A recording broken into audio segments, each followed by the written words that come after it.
thanks for letting me pop in. Hello to my mother, who wanted to come here as well, who is also my boss. I will get to that. It's fine. No, I appreciate the chance. You know, Eric said, do you want to talk about your experience writing and marketing a book? I said, sure, I'd be happy to talk about that. And I hope that how many people in here are curious about book writing or publishing? Oh, okay, well, more hands than I would have thought.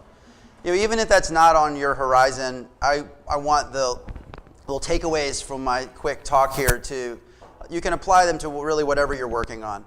You know, book writing is just a form of being an entrepreneur, in my opinion. And so the same lessons that I've gained and continue to learn, because I'm still very much in the middle of it all, as we all are in our careers, I hope that you could apply it to whatever it is you're working on. So I wanted to talk, you know, about the truth about writing and publishing a book. You know, be transparent about this process.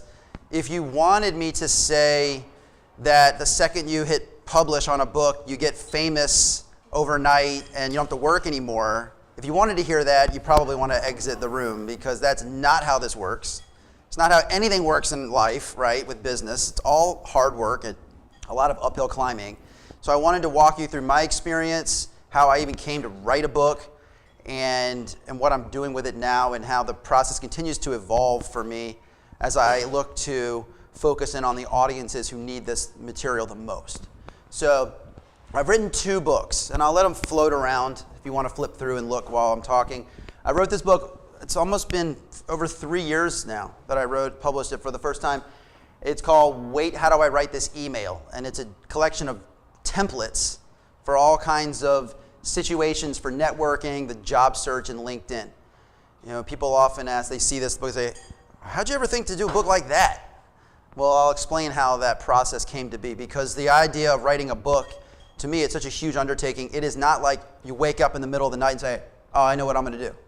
It's a process that comes about over time through experiences and audience and sort of research, where it feels like the right call.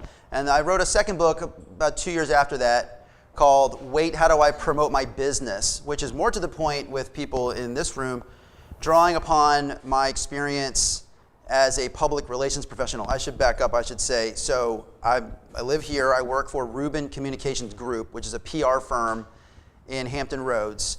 And so we help clients mostly in Hampton Roads with communication strategies, media pitching, grassroots campaigns, reputation management. And so a lot of the skills and the writing guides that are in this book come out of my time helping clients with their own PR. How do you go out there and get attention, make noise for yourself, oftentimes with the written word? So this book's all about writing skills for press releases and blogs and crowdfunding. Again, it felt like, as I'll explain as I go through, the right call to kind of take it to the next phase beyond just writing for jobs to writing about marketing and business. And I'm finishing a 3rd book, might be the one that breaks me, but by the springtime, called Wait, How Do I Lead My Team?, which also seems like the next logical move to go from writing for a job to writing as part of a small team to then writing when you're in charge of people or working on a team. So there'll be writing guides for, you know, management and working with clients, doing presentations, and also with a focus on helping student leaders, which I can touch on at the end because that's become more and more of my niche, so to speak. So I'll have 3 books kind of to play with, and sort of, as you can see, they're all thematic with the way I'm labeling it and branding it. And so here, if you want to look around and see what these are all about, you can flip through. The easiest way to understand a book like this is just look at the table of contents. I spell out every template that I cover in the front so you can see like what's in it. So how did this all happen, and what have I been doing with these books? You know, I didn't just do it to have fun with it and to explore writing. I'm very serious about it, intentional about it, and obviously trying to sell books like anybody, you know, who wants to use it to formulate or help a business. So this goes back to 6 years ago, summer of 2012. I think you know that person. And I started a blog 6 years ago, keep to my time, because it's hard to condense 6 years into 15 minutes, right? It took me a little thought before I came in here. So 6 years ago, I was coming out of working as a TV reporter. I keep screwing up my bio. I'll touch on it as I go, right? I worked at Channel 3 as a reporter here in town. And at the time, I was working at a media consulting firm in Washington, D.C. And I still had that itch, the journalist itch. And I started a blog kind of as a hobby, something fun to do. And I called it News to Live By. And I looked for the career tips kind of in the day's headlines. How can we make sense of the world, not just to yell at each other, but to see some behavior, positive, negative, in a leader and learn from it? Or it was a mixed bag. If you can't read this little list of articles, but I was talking about buying an iPhone, buying groceries, fantasy football, public speaking, texting and driving. Basically, I was just all over the place, trying to solve all the world's problems, right? And that's often how projects start. We want to just fix it all. We want to do it all. We want to talk to everyone, talk to every corner of the room. And I would learn over time that while the blog was neat and fun and that helped me improve my writing skills, which played a role down the line, it wasn't going to be like the thing that was going to take off. But I kept writing, and who's ever heard of the expression, throw spaghetti against the wall, right? See what sticks, right? And so I was just writing a lot, and I was trying to develop this into sort of like a column that maybe could get syndicated. I didn't really know. I just stayed after it. I just kept messing around. And 2 years into writing, and I was writing every week. I was working from home. Don't tell my boss at the time, but I had some free time, right? So I was writing, just kind of writing and posting, and 2 years in, and the page has changed a little bit now. I call my blog the template now, but 2 years in, this is May of 2014, so almost 2 years after I created this thing, just out of, on a whim, I wrote a post called How to Write the 7 Most Awkward Job-Related Emails. I thought, I like helping people with their communication skills. Maybe it'd be helpful to do like templates of things. I didn't invent that idea, right? We've seen templates before. It's not like I didn't invent that idea. But I thought it'd be useful. Let me grab a few tough ideas that I've faced in the workplace. Let me show people how I write it. So I wrote that post and I kind of left it alone. But I was careful all along that I had my Google Analytics turned on. Everybody knows what Google Analytics is, tracking who's coming and going. And so I checked the Google Analytics, my site, like maybe a month later, was scanning through my posts, what kind of traffic, and it was all kind of, little. And this post had like 50 to 100 views a day. And I was like, what is that? I'm not promoting it. I'm not spending money to put it out there or anything. It's just one more thing I wrote down in the library, down in the basement of a blog, right? Well, it dawned on me through looking at the data that people were Googling like email templates. And they were finding this post. And I was like, that's interesting. That's why you got to look at your data, right? Data informs these decisions. So I said, okay, what if I did more content around templates? I hadn't really explored that space. I enjoyed it. And I had helped a lot of friends with their resumes, cover letters, things like that. I'm a good writer. I've been working at my writing skills through college and then up till then. And so I started just focusing on that exclusively. Talk about taking up, trying to solve the world's issues and just zeroing in on something, right? So I said, forget all the iPhone stuff, buying groceries, let me just do this writing skills stuff. So for the next year and a half, that's all I wrote, were templates for LinkedIn, networking, resumes, cover letters. And my blog generated 1 million views through organic search. And I was like, okay, clearly I've found something out there in the market that is, if they're coming to me because they don't know where else to find it. Right? There wasn't a lot on this topic. So, you can't read this from where you are, but I'll tell you in a second. I thought, well, this seems like a good book idea, right? Take what I've written, add a little more, make a book out of it. I have the data. So like any person who wants to write a book, what's my next move, right? What do you have to do to write a book? Got to get published, right? Someone's got to publish you, right? Or so I thought. But of course, I'm new to this world, and I'm just like, hey, I got a good idea here. I got some data. I got something people need. So I start writing book proposals, which were like books in themselves. And I start sending it around, trying to get, people notice me. And I talked to this one I dug out of my email the other day. It's a publishing company called 10 Speed Press. They're out there. You may have seen them. They do a lot of career books. They may be an imprint of somebody. I don't quite remember. I don't care. They don't matter to me. But at the time, they really did matter to me. And I had a connection to somebody there, and I pitched my stuff. And they looked at it as a team, and she said, I discussed your proposal with my editorial team this morning. This was back in 2015. And although I think you have a helpful and well-executed idea here, the team thought the topic was a little too niche for our career list. So unfortunately, I won't be able to make an offer on this. I wish you the best of luck. Rejection is the freaking best, because that was a blessing. I got like 5 or 6 rejections, and I said, I'm done looking for someone else's validation. I have a good idea. I think it's smart that it's niche, and that it's not just this generic sort of solve all the world's problems type of a topic. So I just plugged along myself. I said, I'm going to just make this book myself. Now, that's a separate conversation for a separate meeting. We can buy beers, and I'll tell you how a book comes to be, because it's finding the right people to help me to create it, do it on my own, as my own publisher. And I didn't use Amazon Create Space. I used other professionals out there in the space that I found. So the books that they're floating around, that blue one that's sitting there, that I pieced it together. I just made it happen. I said, this book belongs to be out there. I have a good idea. I know it's a good idea because the data showed me that it's a good idea. It's not because I felt so. And so I just pushed along, and I did it myself. Now, my first idea was, okay, well, I got to get this book into like stores, right? That's where books are sold, Amazon and stores.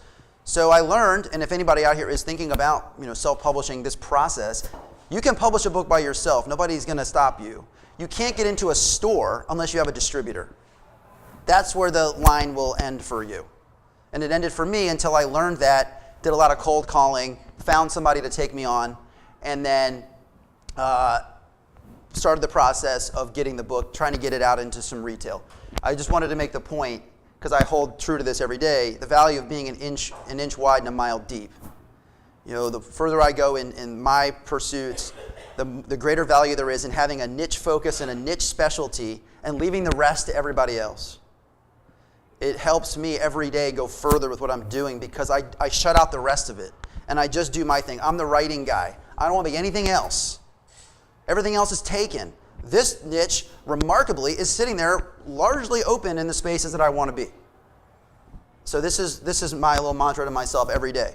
Don't stray from my own swimming lane. So, I meant to say, I forget what slides are in here. So also for people who want to write a book, I highly recommend, my tip to you, a tool called Scrivener. It allows you, do not write a book in a Microsoft Word document. Don't do it. Don't do it. I mean, I'm finishing, each of these books that I've written are about 45, 50,000 words. And you drive yourself mad trying to stay inside a Word doc. This tool allows you to create chapters and subsections and then move stuff around, like a giant storyboard. And then when I'm done, I export it to PDF and then review it. So my advice to you, it's like $40. It'll save your life. It may be my best friend.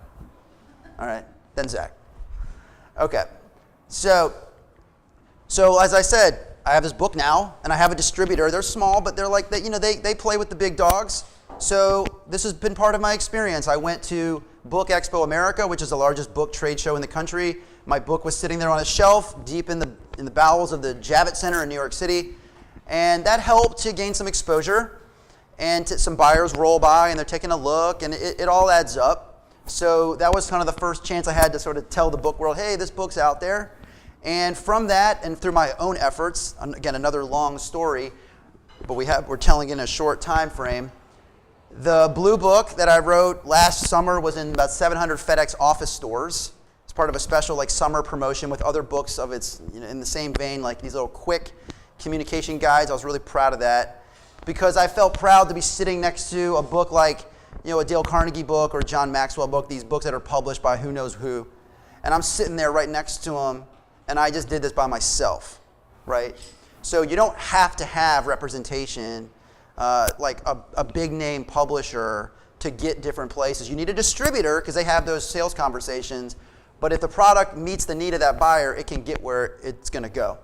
The Green Book has also been carried in different Barnes and Nobles around the country in different, their top stores in different regions. I have my own mixed feelings on retail. I think it's a really difficult environment.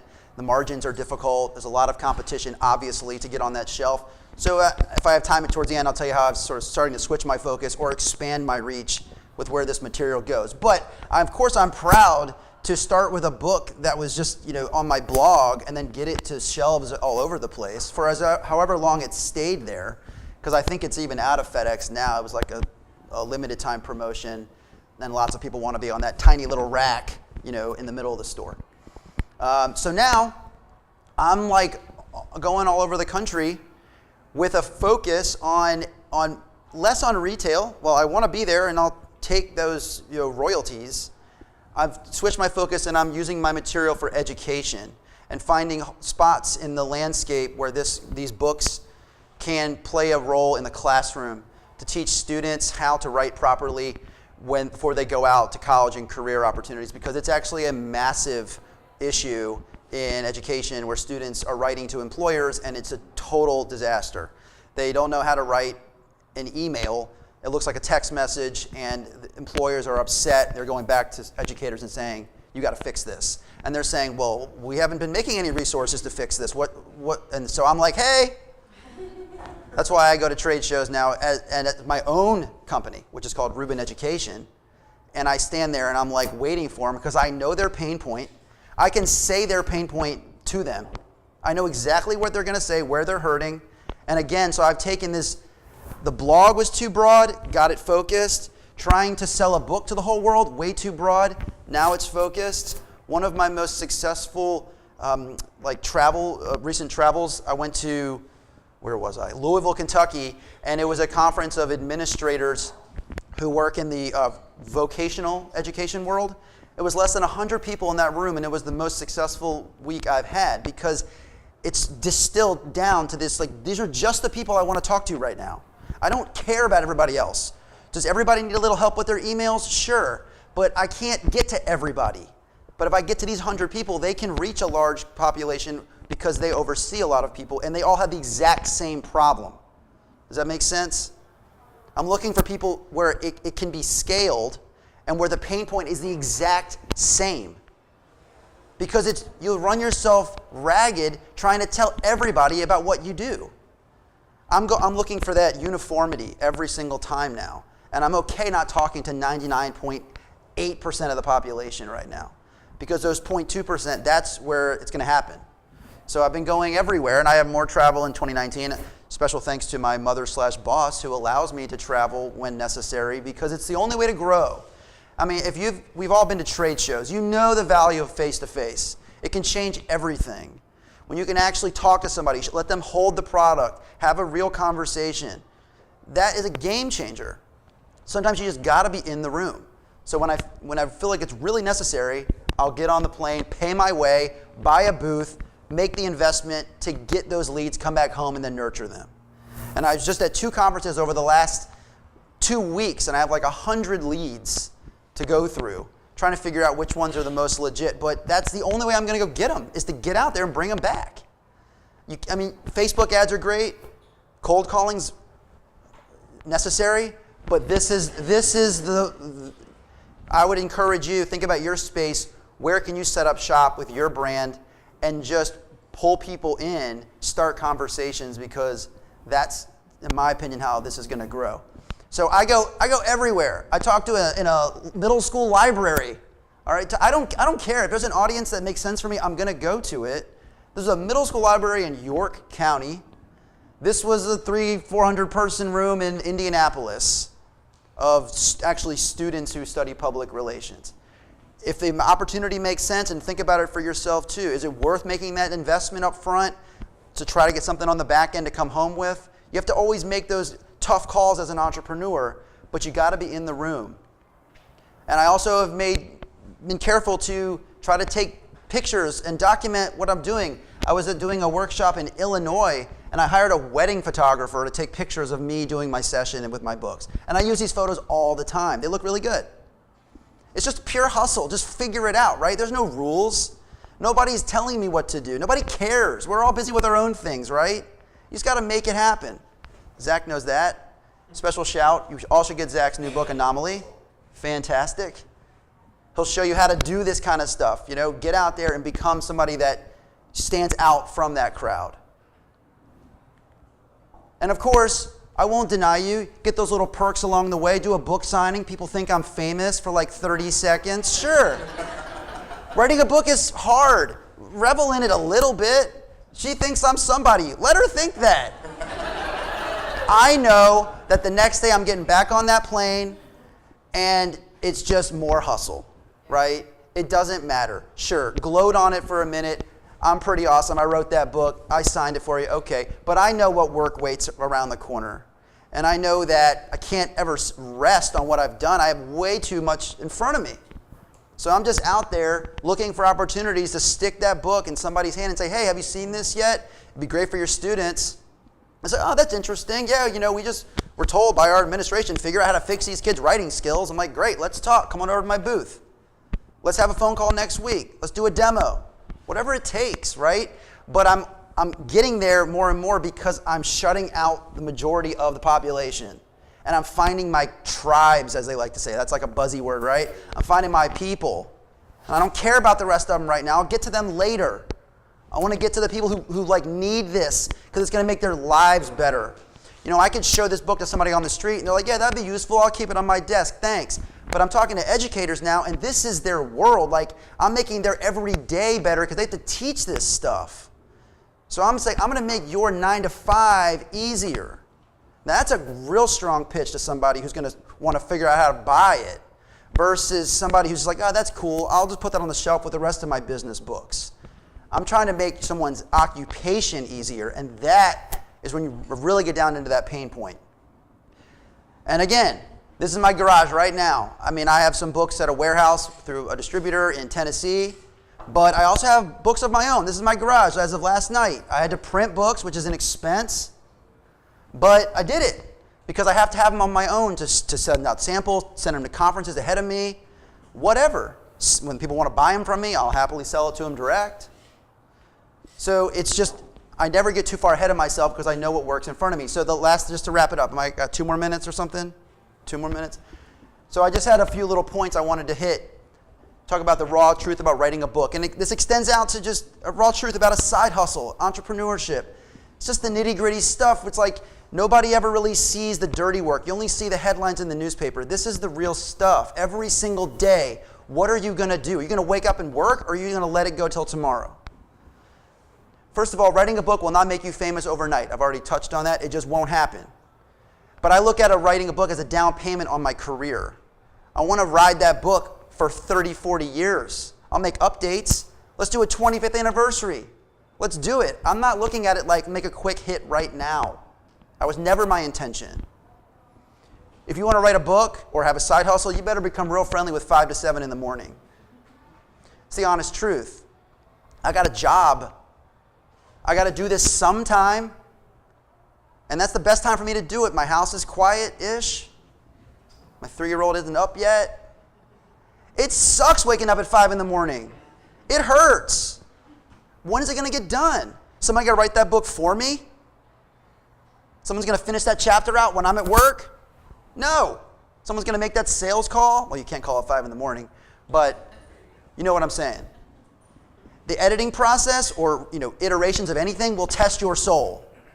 Zach, how many times did you edit your book before it went to print? A lot. It hurts. I wanted nothing more than just be done with it. I'm sick of reading it. I know every line. It's got to be my best. Not that it can't change, that minimally viable product entrepreneurs love to say, but it's got to be good. I want it to pass the eye test, different places where it's landed. Don't expect anyone to promote your book as hard as you will, or your business. People will help you to whatever degree they're willing, and you should take it, and it's a wonderful thing. But nobody's doing the work.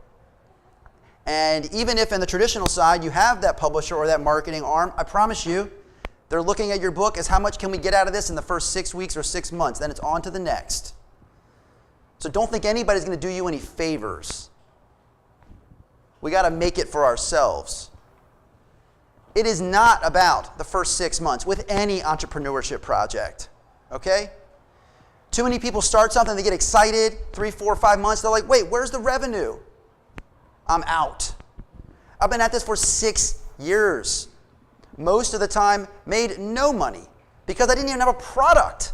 I was just working on stuff I like to do. This has really been the first year I've had a bona fide product to get out there and sell.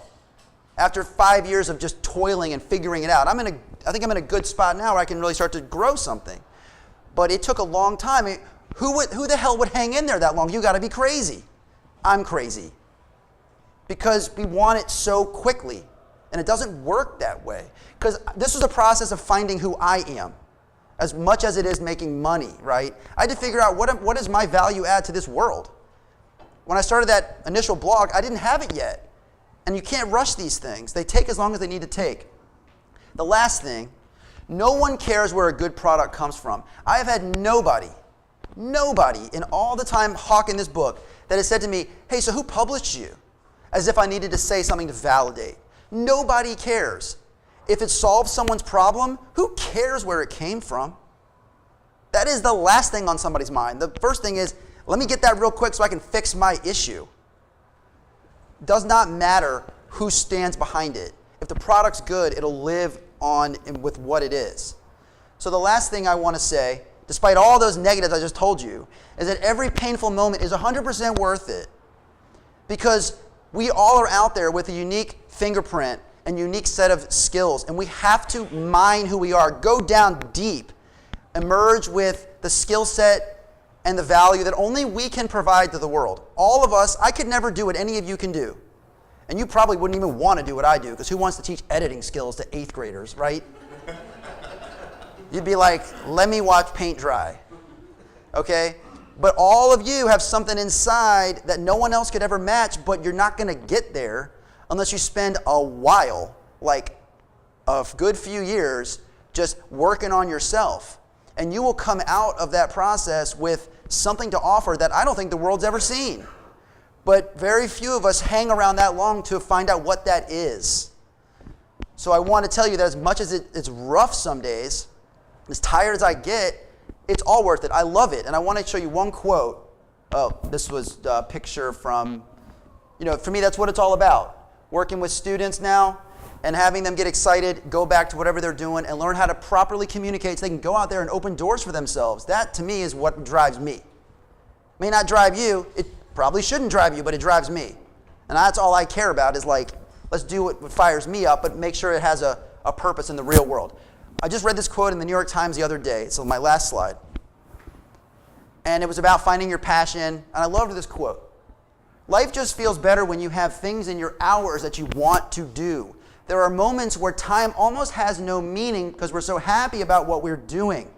The more time you can spend in that zone, the better life feels. I love that.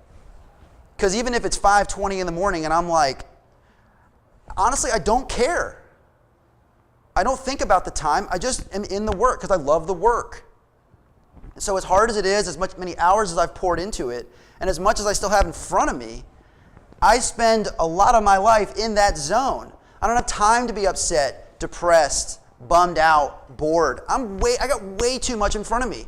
And even when some of my opportunities I've been chasing for months fall apart, one with a regional university that dragged me on for quite a while and then decided they don't care anymore, I was real upset for about 10 minutes. And you know what? Another email hit my inbox, let me chase those people.